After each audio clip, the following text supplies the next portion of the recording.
তা বন্ধ করে এরকম ফ্যামিলি মানে হয় নাই। বুঝবেন এই ফ্যামিলির মধ্যে আল্লাহ তাআলা রহমত নেই। এরপরে ভাই বোনের ঝগড়া আসেনি, বুঝবেন এই এই পরিবারের ভিতরে আল্লাহ তাআলার পক্ষ থেকে রহমত নেই। এরপরে আসেন এলাকা এলাকার ঝগড়া আছে না নাই? এই এলাকা ওই এলাকার সাথে ঝগড়া করে আছে না নেই? বুঝতে হবে এই এলাকার প্রতি আল্লাহ তাআলার পক্ষ থেকে রহমত নেই। কথাটা কি বুঝতেছেন? এরপরে মানুষ দেখেন একটা মানুষকে অন্যায় ভাবে জবাব করতেছে, এরকম পাপিষ্ট আছে না নাই? কত মানুষ আপনারা খোঁজ খবর রাখেন যে শিশু পর্যন্ত আজকে বাংলাদেশে নিরাপদ নয়। বলেন, শিশু পর্যন্ত আমাদের বাংলাদেশে নিরাপদ নয়। যে একটা ঘটনা ঘটেছে, যে একটা শিশুকে গলাটা কেটে দিচ্ছে, এই কাটা গলা নিয়ে বনে জঙ্গলের ভিতরে ঘুরতেছে। অবশেষে ডাক্তারের কাছে নেওয়ার পরে শিশুটা মারা গেছে। এই শিশুটা চিন্তা করেন তার কি সূত্র আমি বুঝতে, এই শিশুটাকে মেরে ফেলানো লাগবে। তাহলে বুঝতে হবে এই পাপীরা যারা এগুলা করতেছে, বুঝবেন এদের অন্তরে আল্লাহর রহমত নেই। রহমত যদি থাকে, এই মানুষটা এরকম পাপ করতে পারে না। এটা আমার কথা না আল্লাহর কথা?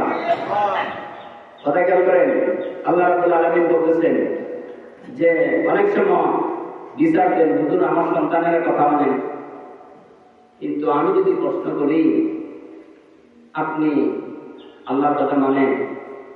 বুঝেন না? মানে আছে কই?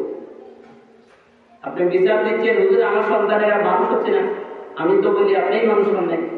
বুঝছে? মানুষ হয়েছে? আপনার সন্তানরা কি দেয়? কিছু টাকা পয়সা খরচ করে, কিছু কাপড় লতা, ওষুধপাতি, কিছু খাবার, আর যা কিছু দিচ্ছেন সব কিছু কে দিতেছে? এই যে খাবারগুলি সংগ্রহ করতেছেন ছেলে মেয়েদের জন্য, এই খাবারগুলি কে দিচ্ছেন?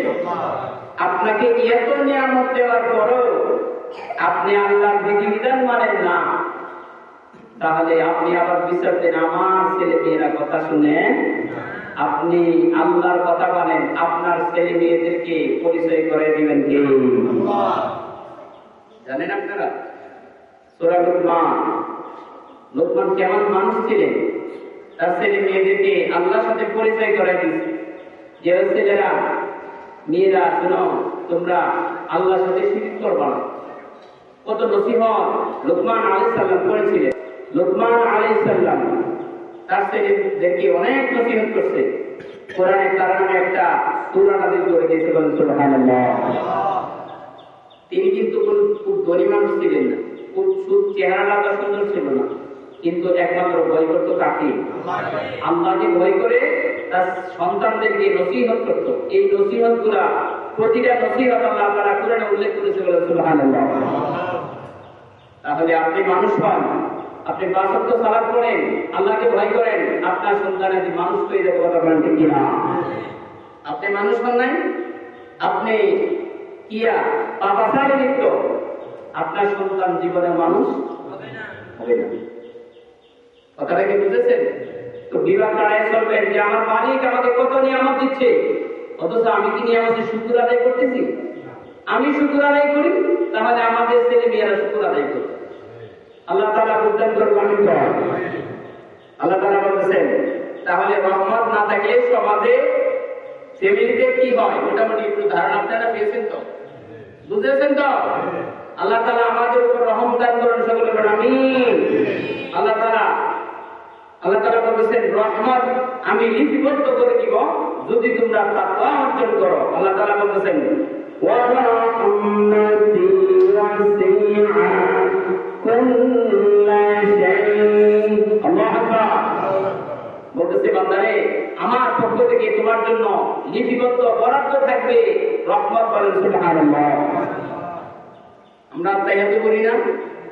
মুরব্বিরা কথা বলেন, আত্মাহিয়াত করিনি? আত্মাহিয়াত 3টা কথা বলি। কি বলি? আসসালাম মানে শান্তি, ওয়া রাহমাত রহমত, ওয়া বারাকাতুহু বরকত। আল্লাহ আমাদেরকে দান করুন শান্তি, রহমত, বরকত। এই 3টা আমরা আত্মাহিয়াতের ভিতরে আল্লাহকে জানাইতেছি। কিন্তু আমাদের আমল একটা যদি ভালো না হয় তাহলে কি আমরা বাবা নি না।